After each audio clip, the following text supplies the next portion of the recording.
Hello, this is my Physics 102 experiment project, and the subject of this experiment is resistivity. The objective of this experiment is to find a resistivity value of copper, and also understand the objective of this experiment is to understand the relation between the resistance and resistivity, length, and cross-sectional area of a material used as resistor in a system. These are my equipments used in experiment. By theory, the resistivity value of copper is this value.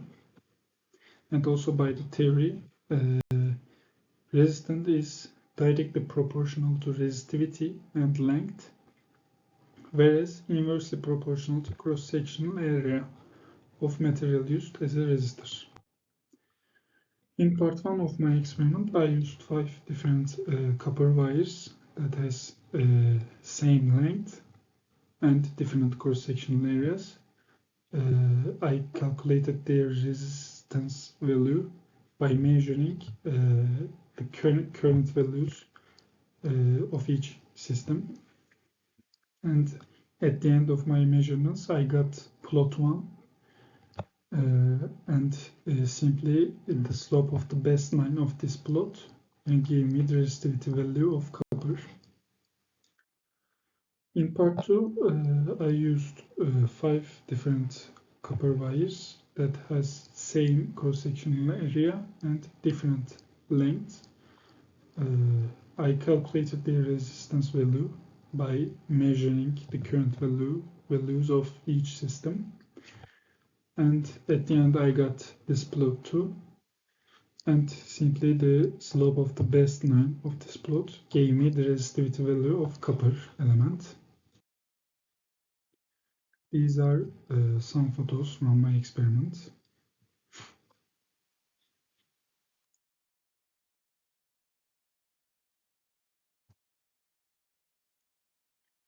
Conclusion, scope of the experiment was to find resistivity value of copper. And we found the resistivity value of copper, and we understood the relation between the resistance and resistivity, length, and cross-sectional area.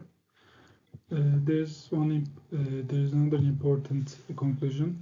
Measurement gadgets are very important in constructing an experiment, because you can't conduct an experiment where your measurement gadgets can't detect the change in observed quantity. So this is very important conclusion. And error part. In part 1, we have a 13.7% of error. And in part 2, we have 10.71% of error in resistivity values. These errors might be induced by temperature of the environment, errors in the measurements, and small errors in the dimensions of copper wires. Thank you for your attention.